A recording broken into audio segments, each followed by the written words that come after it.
Hey, welcome back to another stock market open live stream. Today, I wanted to take a peek at this leading economic index by the Conference Board because it's interesting. They've got two signals.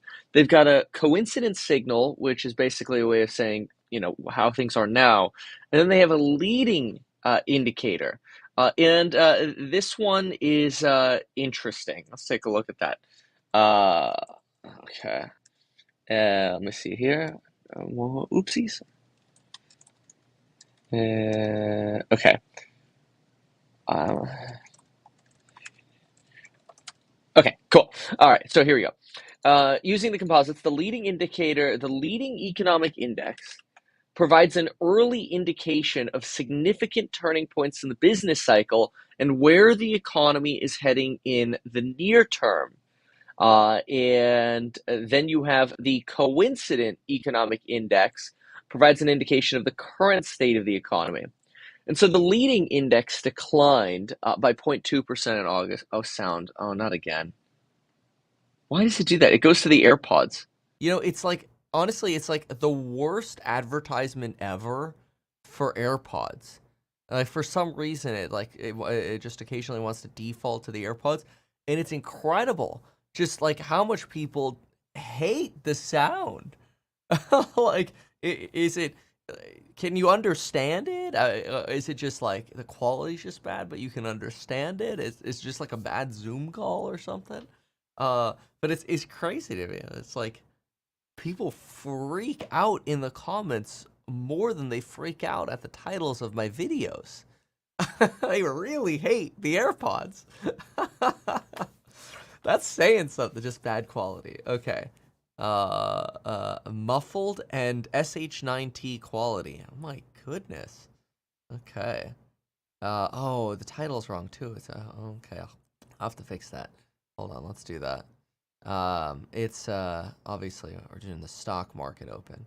Yeah, I last 2 days we've been a little overwhelmed, and so clearly I'm making a few oopsie doopsies here. Let me relaunch this here. Let's actually correct this stuff. Goodness gracious. Did I get the? I didn't get the date's not even right. This is yesterday's title. There we go. So let's fix all of this. There. Audio's fixed. Now we're gonna fix the title. And yeah, there we go. That's much better. Good catch. Okay, good. Yeah, and I've been really interested in this this leading economic indicator. So I want to see some components on this and talk about this. So we're gonna do that in just a second here. But let's get the coffee flowing. Let's get the day going. Usually this is much more fixed. There we go. All right, now we're good. Titles are good. Audio's good. We got our coffee. Everyone's happy. See, look at the mug. Happiness. See, that's me when I wake up early. Unless trades are going poorly, then that's me. But when trades are going great, that's me. All right, let's get into this. So here we go. The Conference Board leading economic indicator index for the U.S. declined by 0.2% in August, following an unrevised 0.6% decline in July. Over the 6-month period between February and August 24, the LEI fell by 2.3%, a smaller rate of decline than the 2.7% drop over the 6 months between August 23 and Feb 24. In August, the leading economic index remained on a downward trajectory and posted its sixth consecutive monthly decline. The erosion continued to be driven by new orders, which recorded its lowest value since May of 23, a negative interest rate spread, persistently gloomy consumer expectations of future business conditions, and low stock prices after the early August market turmoil. Now, obviously, that's going to change. The stock price is one, right? Overall, the LEI continued to signal headwinds to economic growth. Conference Board expects U.S. real GDP to lose momentum in the second half of the year. So that's going to be, your September, October, November, December. With elevated interest rates, higher prices, mounting debt, eroding demand. However, the Fed's 2020 September 24 summary of economic projections suggest we could get about 100 basis points of cuts, so maybe that'll support stronger activity in 25. This is the coincident, which is just how the economy is doing now, and basically says right now the economy is doing okay, but the leading indicator is a little poopy doopy. And so this I find very interesting. So this right here says that LEI's weakness in August was led by new orders and the yield spread. So these are some of the components of this. So here's the leading credit index, index of stock prices, interest rate spread. Some of these things will change. Obviously, you get some benefits of stock prices. You'll get kind of this growth over here, and then you go over here. ISM new orders. You can see weighing on this. Not as much though as it was in over the last 6 months here. Although that makes sense because you're adding together. Okay, let's see here. This was interesting though. August's decline in the U.S. LEI lowered the 6-month growth rate, triggering a recession signal. So this blue line right here is their 6-month growth rate. And I find it interesting because the 6-month growth rate has been much more negative than it is right now. It's still negative, but you can see this is the 0% line right here. And we generally don't break 0. Unfortunately, I wish this went back to the 90s, but you generally don't break 0 on this. You can see this leading economic index sort of broke over here in early 2000 and basically went straight down until mid 2001 when your recession started.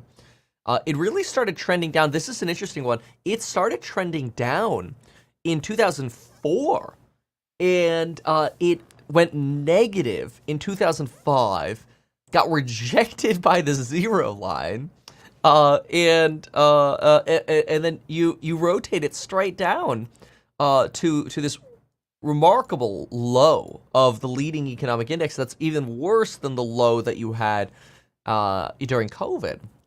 Makes sense, because I don't think you got much lead over here.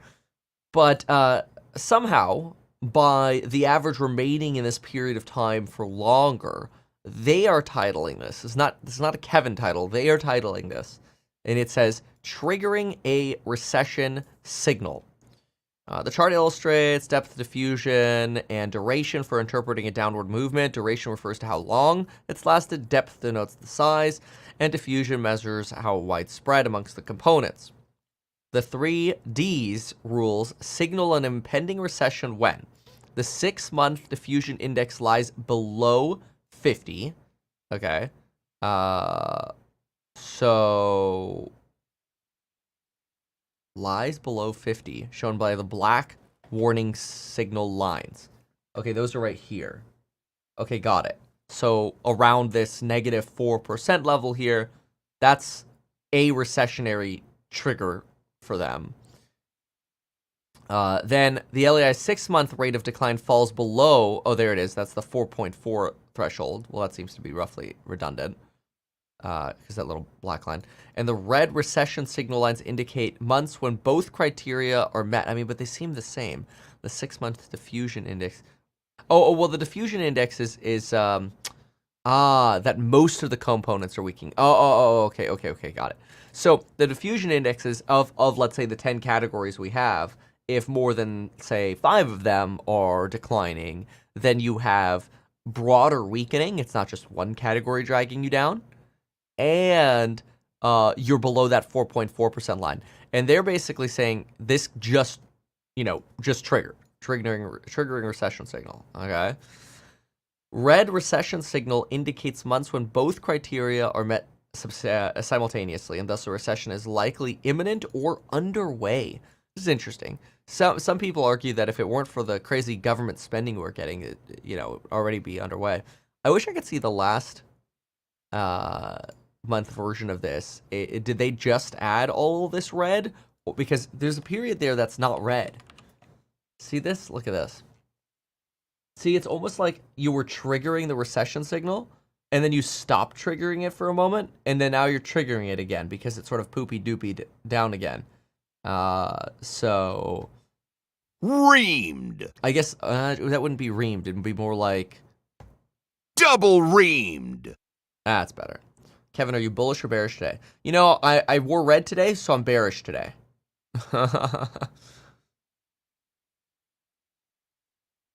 Wow. I work as a teacher in Northern California, and they started running around that we might experience 11 layoffs in certified staff. That sucks. EV demand crashes in Europe, in Germany rather.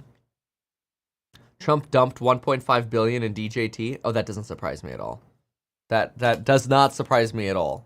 That he would say, "I'm not going to sell," and then that he dumps anyway. Unfortunately, folks, that's Trump. You know, and he's going to pull off the, well, I said I didn't have any intentions, but, you know, then we had to spend more money on security at our golf courses, and, you know, they keep trying to kill me and assassinate me, so I had to sell a bunch of DJT. Let me see what's going on. I haven't seen that. I'm just reading that. Right. Let's see.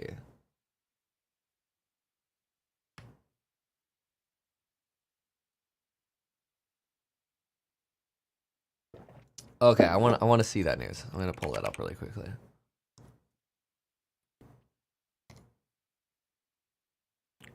DJT can cash in, but he promised not to. I don't see that he did. Where did you see that? Huh. Anyway, I'm gonna keep going with this. It doesn't surprise me if he does. Him saying I don't intend on selling and then selling is exactly what I would expect to happen. But whatever. So anyway, back to this beautiful red line here. It looks like, you know, we triggered it. And that's why I'm trying to find like old versions of this as well, because, you know, now they're saying, you know, if that was a recession signal and it failed, then what good is it? Because it worked here, here, and here, but not here. Although we did have that technical recession in 22 where you had 2 quarters of negative GDP, right? So somebody says FedEx is getting worse. FedEx not good. FedEx is... Let me see here. FedEx. Somebody else says people love to lie about Trump. That's true too. But multiple things can be true. Yeah, well, FedEx is down about 13%. You're right. Yesterday it was down about 12%. Anyway, so chart illustrate. Okay, that's fine. So we read this. Summary of the components. And let's see here. These are just some of the items that are in there. The 6-month diffusion index here in June and July, yeah, it seems like the diffusion index came out of 50 there on the leading, or above 50 for a moment. But, you know, in August. But the 6-month is still pulling you down. And this is supposed to be the leading index. 10 components of the leading economic index for the U.S. are average weekly hours in manufacturing, average initial claims for unemployment insurance. Now, this has been trending down, so this should help us. I do find it interesting that they're putting this in the leading category because it's so heavily lagging. Manufacturers' new orders for consumers' goods and materials. See, this is good. This is a great leading indicator. Hours worked in manufacturing and hours worked in, or new orders for goods and materials, great. You got to get services in here probably somehow as well. ISM, Institute for Supply Side Management Index of New Orders. Manufacturers' new orders for non-defensives, building permits, S&P 500, leading credit index, interest rate spread between 10-year less the Fed funds. That's going to stay negative for a while. Consumer expectations. Where no services unless this includes services. It might. ISM index for new orders. But let me see. Yeah, because they have an ISM services and an ISM manufacturing one. And here they say on the leading index, just ISM index for new orders. Anyway, so that's the conference boards data on their little recession signal there. I don't know how useful this has been. But, maybe we could get like a... I think it's only since 2000 that you've had this chart. Which is unfortunate, because it would be nice to see a bit longer.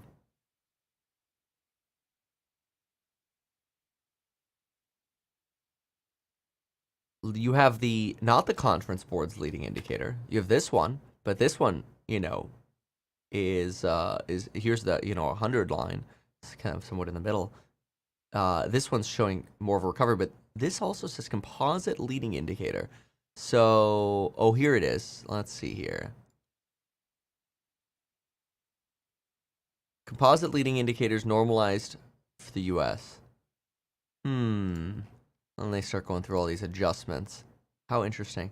All right, so I have to play with this a little bit, but I find it interesting because the composite and it's seasonally adjusted, this one, which maybe just uses, the conference boards as a portion. But the longest chart it seems like you have is just this. And this shows you the leading economic index from the conference board. And you can see it really started declining. The blue line here really started declining at about the end, what is that, about the beginning of 06 here? Find that interesting. And look at this decline we've had over here. I mean, you're coming up on levels that are below where we were 2019, 18, 17. You're basically at 2014, 15 levels, and the trend's pretty down. So that's an interesting one. So pay attention to that. All right, here's FedEx. And let's see. Let's see what is moving. Okay, Ethereum. Ooh, Ethereum over that 25 line. Nice. How about Bitcoin? Ah, interesting. Wow, you went to 64 there for a moment. See, I have a line at 63,840. And we got sort of a triple reject on the 5-minute over here. That was on the 19th in the afternoon. So yesterday afternoon. You did around midnight move up to 64. But it looks like you got a little bit of a downtrend here as we're getting into the market open. Now we're on the 1-minute chart here. Okay. So a little bearish on Bitcoin. Q's down about 21 basis points, but you had a fantastic ride yesterday. I mean, look at this. You were up 2.5% yesterday on the Qs. It's actually kind of remarkable. Tesla down about 66 basis points, but who cares? It's up, 12 points above its resistance of 230. The next level really here is like 247 to 250. So that's good. Just got a little bit of bearishness there on Bitcoin. And how about Apple today? Aren't we almost at 230? Yeah, we are. Up 3.7% yesterday. Incredible. So, quad witching day. Yes, you're going to have some volatility. Somebody here says 64,500 is the number. Let's see what else we have here. Israeli strikes reportedly kill Hezbollah commander.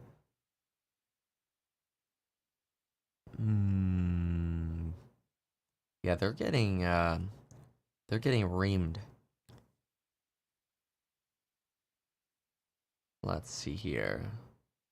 The Chess Kitchen says, so obvious it will be a sell-off day. Somebody here says, I'm shorting Tesla today.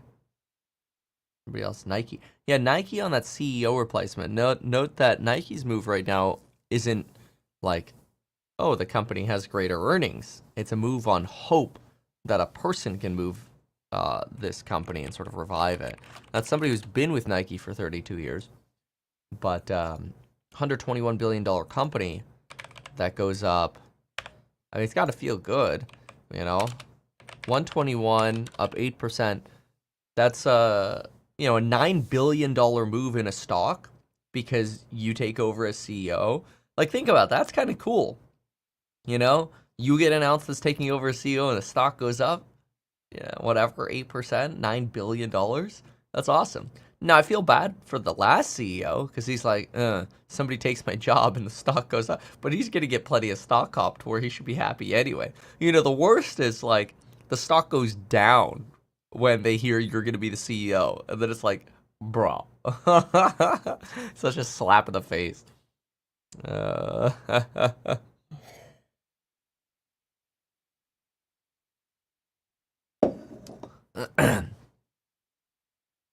Somebody says we're entering Tina again. There is no alternative.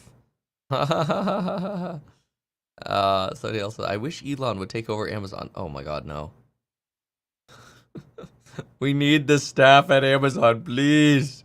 If he goes and fires 75% of the people, we will be in a recession.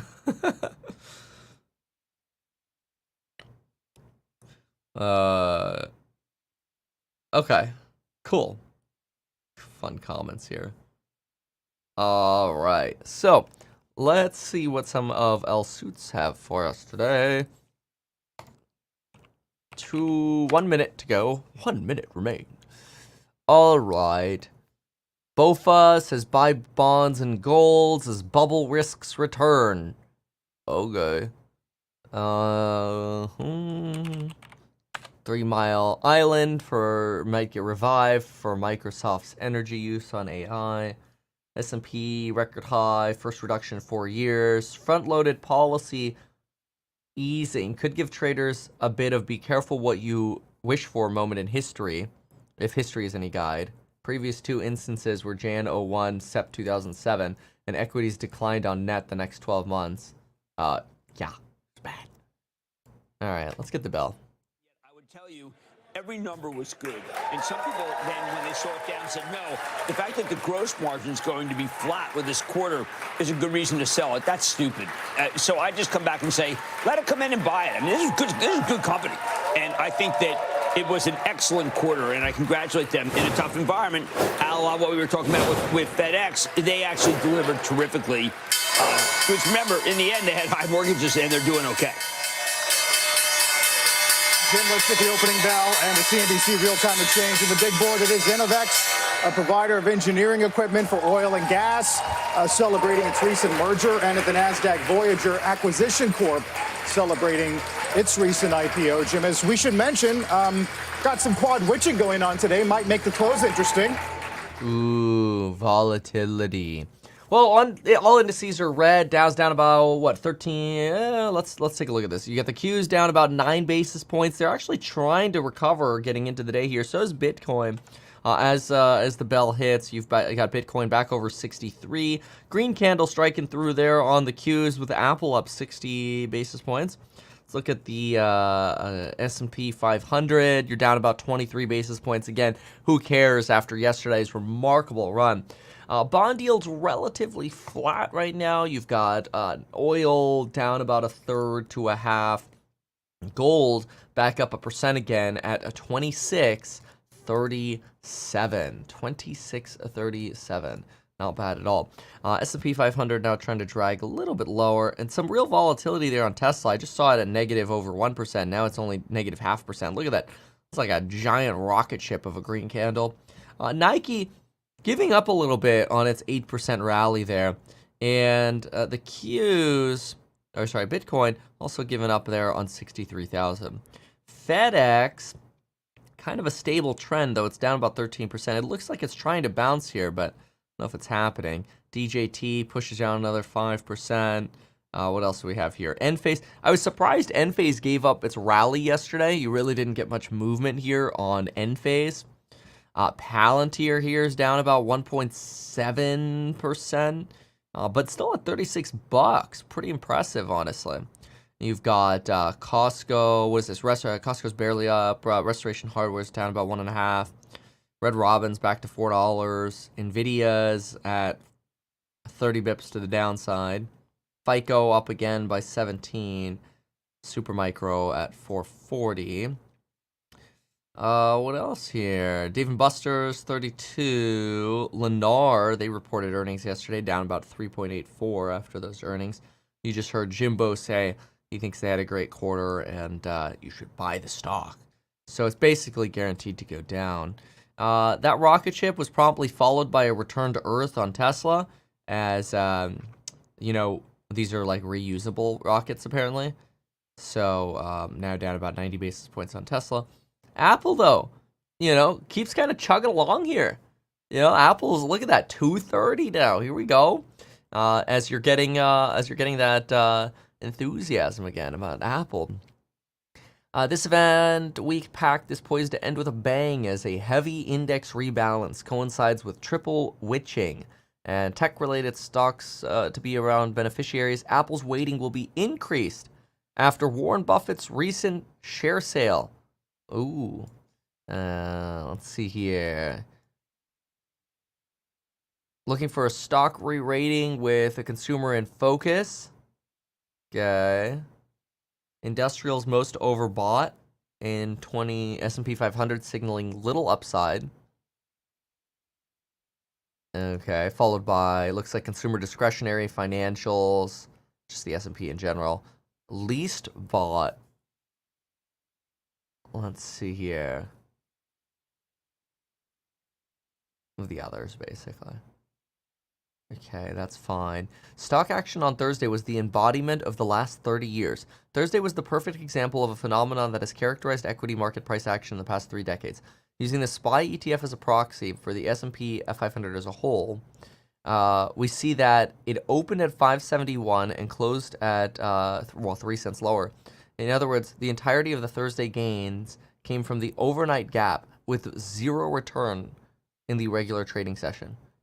Wow. That's crazy.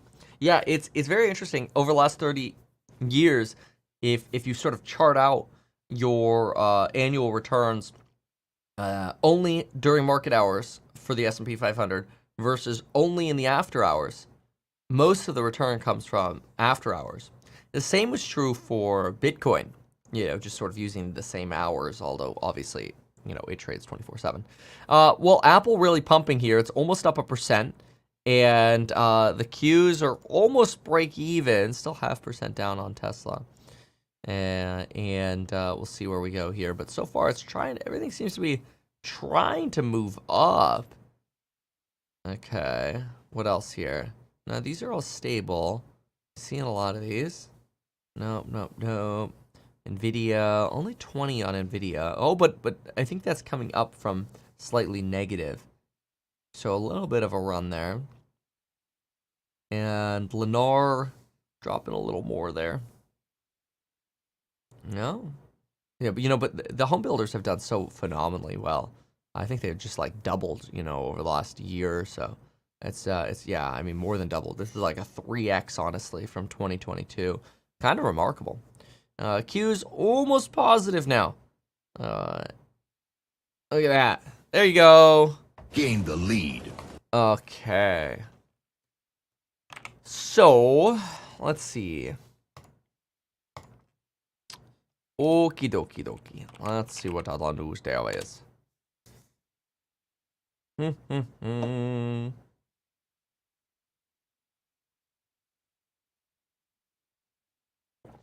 Feds, let's see. Relaxed bank capital plan still faces bipartisan FDIC pushback. Mercedes slumps after the China rut. Goldman's Rubner is bearish near term, but sees end of year rally. Let's see here. Scott Rubner. I'm tactically negative for the quarter end. Well, yeah, that makes sense. Short-term technicals. Medium-term cautious on pre-election risks. Well, quarter end is like the next 10 days. This guy's bearish the next 10 days. Let's see here. S&P Gamma now negative, meaning Wall Street dealers won't be buying the dip in order to maintain a market neutral position. Aftermath of the election, Rubner sees the S&P 500 embarking on a FOMO end of the year rally and expects it to reach 6,000. So bearish for a few weeks and then bullish. Sounds like a familiar place. Okay. What about BOFA? What does HeartNet have to complain about today? Euphoria in equity markets following the Fed's interest rate cut is stoking the risk of a bubble, making bonds and gold an attractive hedge against any recession or renewed inflation. Well, wow, what a surprise. Like, we've been talking about this on the channel for, I feel like, 2 months. Bonds and gold are a great hedge against a recession. Not so much, again, bonds not so great against renewed inflation, but against a recession, fantastic. You know, obviously, those are going to return less than stocks in a non-recession environment. It'd be ludicrous to expect them to return more. The strategist, who was largely bearish on stocks last year, that was wrong, who has previously expressed his preference for bonds in 2024, but that's decent, said that stocks are now pricing in more Fed easing and about 18% growth for the S&P 500 by the end of 2025. It doesn't get much better than that for risk, so investors were forced to choose. Still, he cautioned that bubble risks are returning and recommended buying the dip in bonds and gold. Stocks and commodities are a good way to play a soft economic landing, with the latter being an inflation hedge. Commodities, okay, fair, like gold. Let's see here. Note of caution, blah, blah, blah. All right. Okay. Big deal. What else? Let's see what the doomers have. Oh, dear. Oh. All right. Okay. There we go. Let's see it here. From small mom and pop builders. Conditions are exceedingly tight for them. They have to go to, Alpine Bank in Avon, Colorado to get their financing. The rate's gone up considerably. But if you're Lennar or D.R. Horton, you can sell longer term duration debt at a tight credit spread, do a mortgage buy down, and so they benefited. So people would look at the builders and go, the housing market's fine. It's not so clear it's really fine. And the question that you raise, will it increase supply as they cut rates?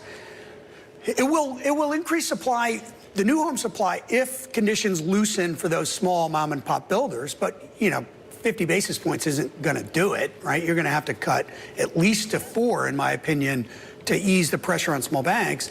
And then you have Oh, for sure. That's the other thing is, like, do you actually think some of this pain U-turns on, 50 basis points? It's going to take a while, and it's going to take a series of cuts. Yeah.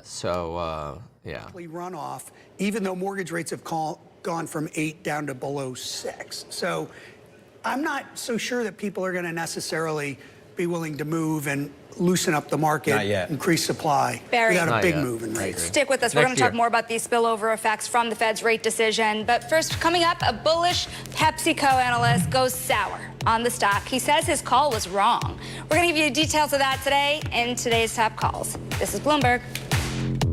Ooh. All right, Tesla playing the good old give back here. I was up 7% yesterday, so I will go down today. Yeah, it's like that's not expected. That's not horribly unexpected. The Q is dropping a little bit as well, but again, this is nothing. Somebody in the chat mentioned SMR. This is not like ASMR. It's just SMR, and it's up 20%. Nuclear power company. This is basically, honestly, probably if you start getting like the AI euphoria on these things beyond what they've already moved up, they could probably go pretty silly. But you have to be very careful with some of these smaller companies because, here's a company that, at its low last year was $1.81, and it almost looks like it was a SPAC based on its original pricing. So it's $1.81. It literally 10x'd. So it went from a $200 million company to like a $2 billion company on this idea of, AI power infrastructure or whatever, which is, seems a little wild. Anyway, there's Tesla a little bit, 1.7 nominal relative to yesterday's poopy doopy. Q's heading down. Looks like you lost the lead again. Lost the lead. And Apple's no longer running as well. It sort of capped out at about 80 bips. FedEx couldn't go up.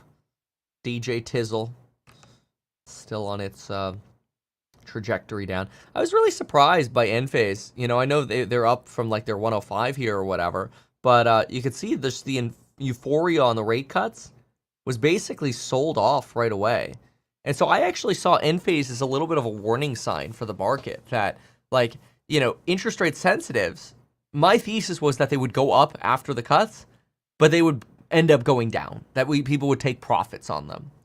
You know, Enphase did go up, and then I saw it was up again at the pre-market, and I'm like, oh, okay, you know, maybe it'll, no, it's been, people have given up on it, you know, at these levels. Like, there's not this, like, continued euphoria to buy it. It's almost like there was trade momentum that's like, yeah, let's go in. You know, Tesla did also just reduce the cost of FSD. I think it's, what, $4,500 on select new models, which is actually smart. You know, they should really be focused on getting that conversion rate way up. And I wish they'd advertise this more. I mean, look at this. You know, the Model Y is by far one of the greatest cars that exists. Keith referral applied. I don't even know who the hell Keith is. So now they're auto-applying referrals, apparently, to make sure you get your $1,000 off. So, Keith, whoever you are, I ain't buying it anyway. Referral applied. That's funny. Cash price. And then don't include the savings. Yeah, it's still $45,000. And, you know, if I want to, you know, custom color, and I'll, you know, I like the white. I go with the white. The white interior is now $1,000 more. That's crazy. Oh, and it's still $8,000 for the Model Y. That's some bull crap. Okay, what about this one? Yeah, FSD is still $8,000. I thought they were, so it must just be like certain, what, like, is it the 3 or the X, or, you know, what's getting the discount here? Nope, the 3 and the, so the most popular cars, the 3 and the Y, it's still $8,000. So, you know, man, I heard somebody say that there was some kind of reduction, but honestly, I don't see it. Maybe it's not out yet or something, or maybe you have to buy, like, you know, existing inventory or something. Maybe that's what it is. Oh well. Inventory, browse. No, I want the new inventory. There we go. New inventory, Model Ys. See, if you're going to buy a Tesla, you should check, because sometimes these are actually cheaper than what the listing prices are. Like, well, that's a demo vehicle. I wonder if this says I can add it on for cheaper. Nope, still $8,000. Ah, whatever. Whatever. All right. Let's listen back in over here. Do supply Certain inventory cars. Oh, okay. again that companies are still facing higher prices anyways. What do you think? How is the Fed going to cut as much as the market expects, almost 200 basis points through the end of next year? If they aggressively get to 4%, reopen the small bank credit channel, stabilize the small business sector, which, again, I described as in recession, I think the terminal rate is likely to be 4, not 2.80, 2 3/4. And I think we are in a higher inflation environment. I've thought that since even before the pandemic. Nah, no, this is nonsense. It's my opinion. I know a lot of people out there think that, but I think that's the wrong bet. I think if you know, I think you have a greater chance of either a recession, which is like deflationary, or just soft landing. I think those are probably, I mean, it might take you probably like 60-40 on those, maybe even 70-30, where it's sort of like, you know, higher chance of, hold on, hey,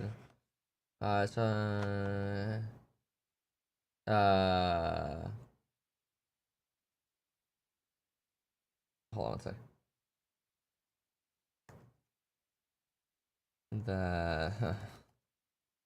One sec.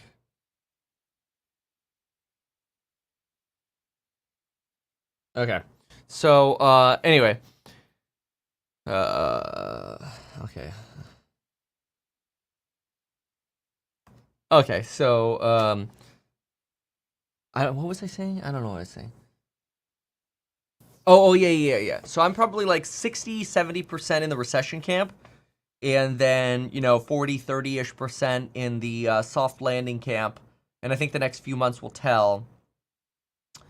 And then, as far as like second wave of inflation, that's like a 5% tail for me. That's like, that seems very, very unlikely. Mostly because, I just spend every single day, I feel like, reading, what's going on with companies, what's going on with the consumer, what's going on with leading indicators, and those things make me bearish. Like, when I said in my Fed video, like, nothing has fundamentally changed as a result of this Fed action.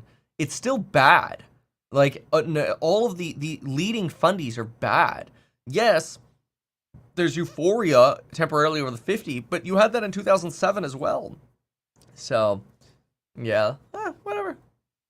Whatever. Somebody says, what do you think about nuclear stocks? Well, I mean, obviously they're running today because people are like, oh my gosh, AI is going to explode nuclear. Good luck getting nuclear to expand faster just because of AI, with building regulations and permitting and zoning laws. It's like the slowest trog industry to invest in. Now, don't get me wrong. Long term, I'm a big nuclear fan.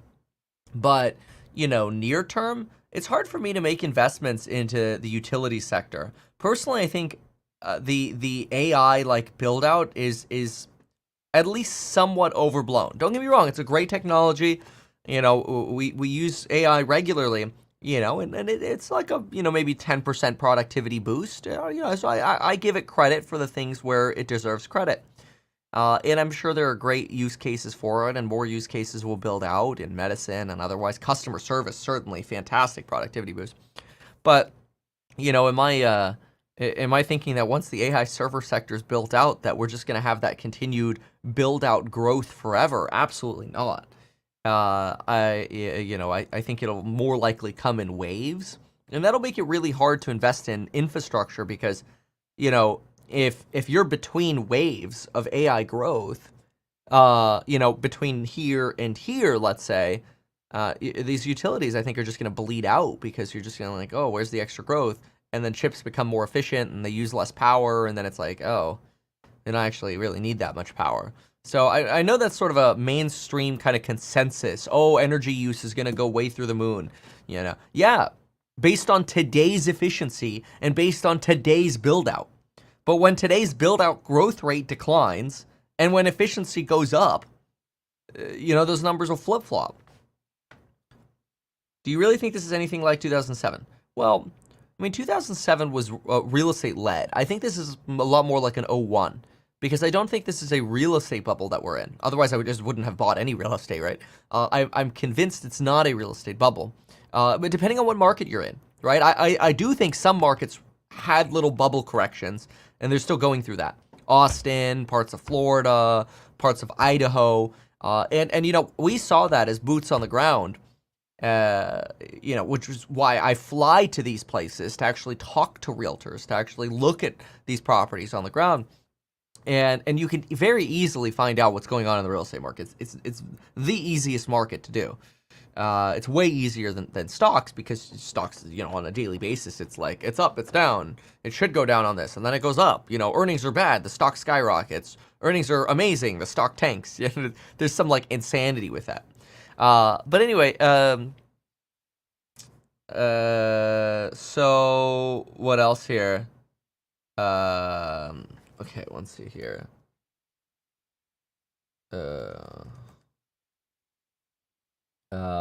Let's see here. We get to plan around.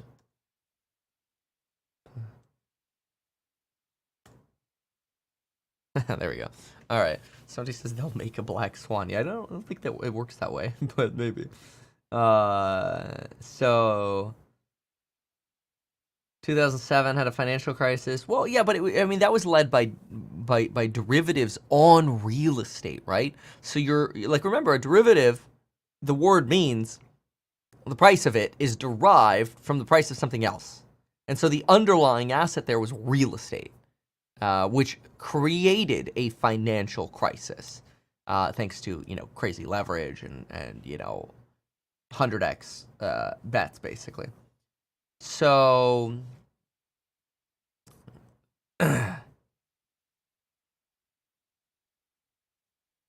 modern nuclear is safe and carbon neutral. I totally agree with you. I'm just saying, do you want me to come build a nuclear facility in your backyard?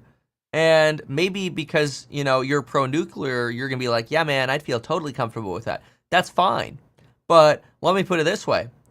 Are you going to convince 90% or even 60% of Americans to go, yeah, let's build a nuclear power plant in the backyard of my suburban family's home, or even relatively close to it? And then all they think of is, a Fukushima or Chernobyl or whatever.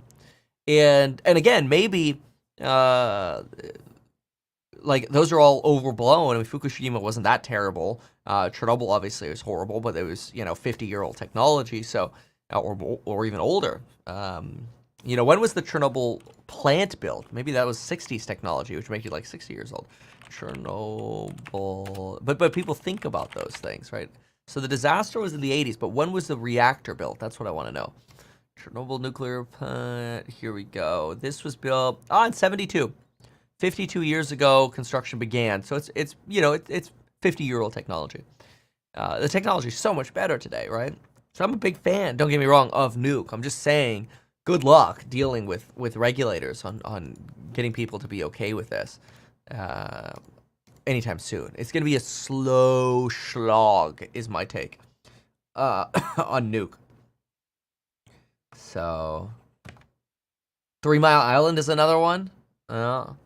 Which is funny because that's where they're talking about, reopening. It's an everything bubble, including real estate. Real estate pricing is at all-time highs, recently surpassing 07 levels when factoring inflation adjustments.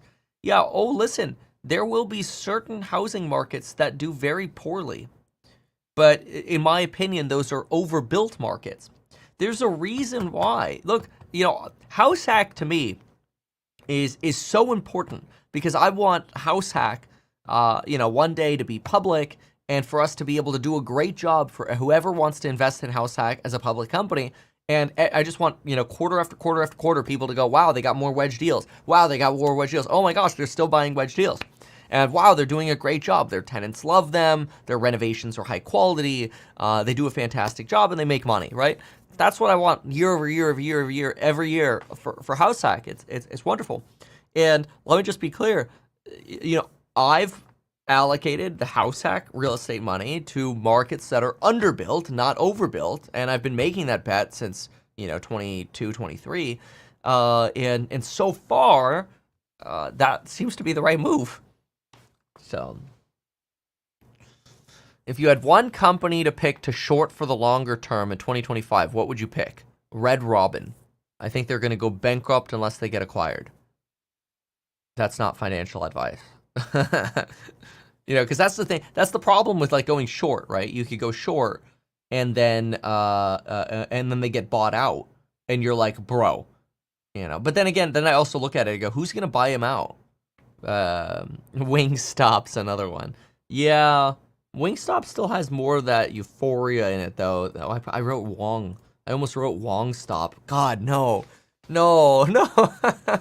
That is not the kind of store I want to go to. Oh no. Okay, so Qs are down about 20 bips. If Apple goes negative today, it's gonna be a little depressing. Because it's here's Rocket. It's down about just under $19 now. Intel's down 1%, giving up some of its euphoria. Nvidia's barely positive. A little bit of a bleed after yesterday. It doesn't seem like you're getting kind of a big move there, but a little bit of a bleed. Banisher says, you took investor money and bought an Embraer. Well, what an Embraer, for anybody who's wondering, is a plane. And no, I did not take investor money. You have no clue what you're talking about. you're a scumbag asshole for even suggesting that. I've paid every dime of this plane since I've had it, and paid to buy the plane, and signed for the debt myself on the plane, because it is a $13 million acquisition. So, Debunisher, you're a scumbag, and you're just a hater. So, later when you go look in the mirror and you're brushing your teeth, and like, take the brush and like brush your face a little bit, and maybe you can scrape some of the hate off. Because A, you don't know what you're talking about, and B, you're just stupid. So, I mean, it's okay to be stupid. Like, I don't hate stupid people, but I hate scum. Like what you're saying. It's so sad. But people like that are out there. So, how do you feel about Nvidia puts for 2025? It's very difficult to short. I'm not the biggest fan of shorting, because with options especially, it's like they have to be small enough to where you're okay seeing the insane volatility. Like, you have to be okay seeing your option go like negative 80% and then like 5x, right? Maybe, if you're right. So that makes it very hard. But I do think that, let me put it this way. If there was a time to short, I do think the next 6 weeks are the time. If there was a time to short. That does not mean you are guaranteed to make money. You could lose all of it in soft landing hopes or whatever. But I generally don't like being short. I like being hedged, which you could be hedged but not short. That's what I'm doing. I have a hedge that I think will turn into $6 to $20 million, somewhere in that range, if we have a recession. If we actually have a recession, this will be the greatest trade ever if we have a recession. And the way I look at it is, if we don't have a recession, okay, maybe I'm down like, I don't know, 500K or whatever, right? So to me, like, the risk reward is insane, because it's like the downside to me isn't that high, but the upside is absolutely extreme. And then I also look, I don't want to be in a recession where I have to, help House Hack, or, which I don't think House Hack's going to need help, but, or even help the other startups we have going on, and not be hedged. And if we don't have a recession, well, then you probably need, businesses need less support anyway. They can sustain themselves through a recession, or through a non-recession, because, as long as it's a good business, it should create operating profits. But recessions are crazy. And so surviving a recession is the most important thing, I think, in people's sort of livelihood, is you gotta be able to survive a recession. Because you gotta ask yourself, what happens if you and your wife or your boyfriend, or I don't know, whatever you got, lose your job? And then the debt bills come due. It's not good. Somebody's asking about ETF, and so here's the thing. When you look at an ETF, you have to look at the underlying components of an ETF. So if you have an ETF that's positioned to hedge against a downside risk, it would be stupid to assume that it would perform like, let's say, even the S&P 500 during a euphoric time. But what you should really do is, when an ETF is hedged for a downside risk through the election, you should really run a scenario of, if the S&P 500 goes down 30%, that ETF is probably up because it's hedged for that volatility and for that downside. No SH9T, something that is hedged, is going to perform less well than something that is unhedged in a euphoric time. That's it. It's a no-brainer. But again, I'm bearish until at least the election. And so for me, I look at like House Hack or other funds that I manage, and I look at risk management. I go, the next 6 weeks are very bad, in my opinion. The outlook is terrible for stocks, and I don't want to lose people's money.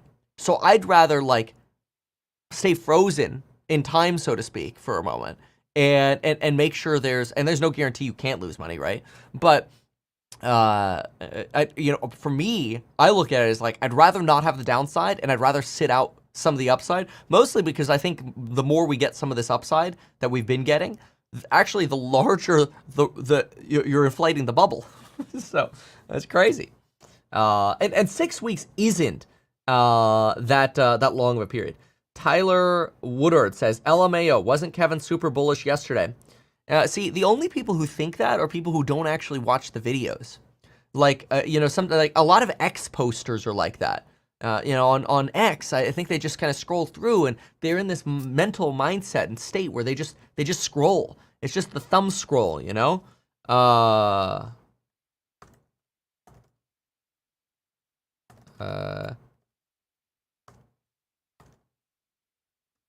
Okay.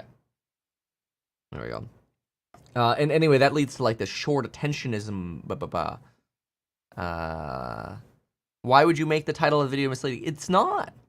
The title of the video is talking about being bullish and how markets are bullish. Or the title of the video could be about an analyst being bullish. That does not mean I am bullish. That's kind of like saying, well, Kevin, if let's just say you don't like X politician, but you make a video saying the polls are saying X politician is doing well. Well, if you don't like them, why would you title the video that they're doing well? Like, the videos can talk about things beyond my opinion. This is just like dumb. So, I think like people have to remember, I'm managing well in excess of over $100 million between, companies, funds, personal funds, like all of this stuff. This is a lot of money.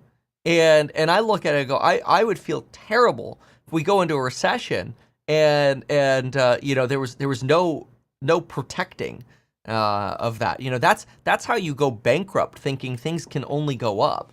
That's very bad. So anyway, all right. Okay, so S&P down about 1/3%. Obviously you're gonna have some more volatility today with the quad witching. Nike, I'm actually surprised.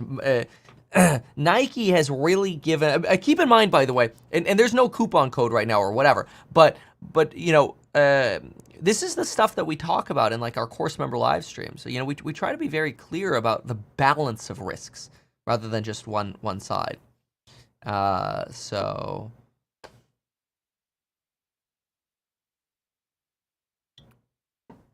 All right, Tesla's actually almost down 2%, but it's trying to recover right now. That bearish indicator on BTC has sort of been working well for the Qs right now because we saw this earlier that this is this has been rotating down.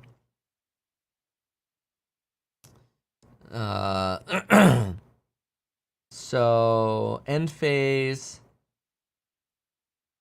What is this? Down 2 point, back to 114. That's crazy to me. 2% on Palantir. Yeah, a little bit of a sell down here. Nvidia is about to lose the lead. Oh, there it goes. Lost the lead. Wolf down another 4%. They've just been getting hammered. In the. Oh, actually no. After earnings. Oh no. I'm thinking of a different company.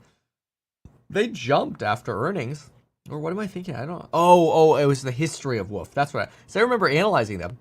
And I thought it was negative. Yeah, it is negative. They had a little bounce after earnings, but boy, look at that week chart. It's weak. You play the bounce on end phase 113. You might be able to. But the problem is the trajectory today is bearish, right?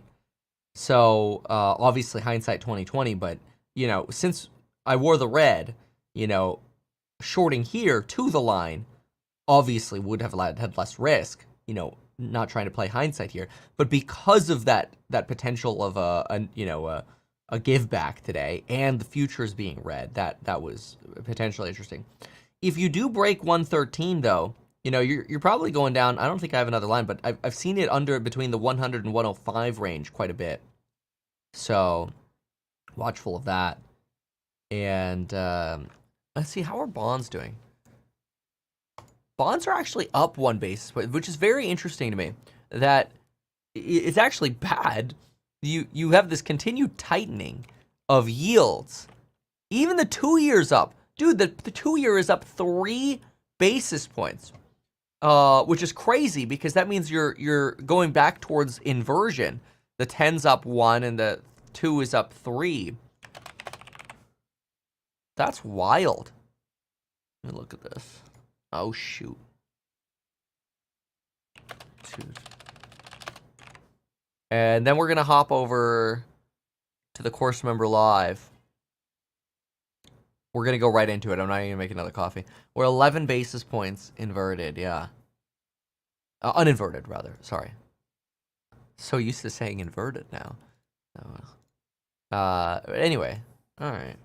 So, how did rate cuts hurt Rocket Mortgage? Sell-off is steep. Seems like unpricing further rate cuts. Well, there are a few things that probably go into the mortgage companies. One, trading, right? These are generally low traded stocks, so their volatility is insane. And you'll notice there was quite a bit of a run-up going into the Fed meeting, and then you sort of had a dump after the Fed meeting, which sort of implies buy the rumor, sell the news. I don't think that changes the underlying fundies of mortgage companies. I actually think as rates actually accelerate their downtrend and mortgage rates normalize, mortgage companies are primed to do very, very well. Mostly because I don't think residential mortgage debt is in a dangerous position. I actually think it's very safe debt, and it's higher yielding debt. And so, yes, there's refinance risk, but that turns into more business for those businesses anyway. So your downside, I think, is limited. And your upside is actually phenomenal because people are so bearish on residential real estate, but they really shouldn't be. So, I actually am a big fan of the mortgage companies right now. Yeah. So, somebody says, Kevin's often right. He's just too early. Well, I hear that every day. Sorry, Lauren. I gotta go now. Even though I'm a licensed financial advisor, real estate broker, and becoming a stockbroker, this video is neither personalized financial advice nor real estate advice for you. It is not tax, legal, or otherwise personalized advice tailored to you. This video provides generalized perspective, information, and commentary. Any third-party content I show should not be deemed endorsed by me. This video is not and shall never be deemed reasonably sufficient information for the purpose of evaluating a security or investment decision. Any links or promoted products are either paid affiliations or products or services which we may benefit from. I personally operate and actively manage the ETF and hold long positions in various securities, potentially including those mentioned in this video. However, I have no relationship to any issuers other than HouseHack, nor am I presently acting as a market maker. Going right to the course member live, so give me about 30 seconds and we'll be there.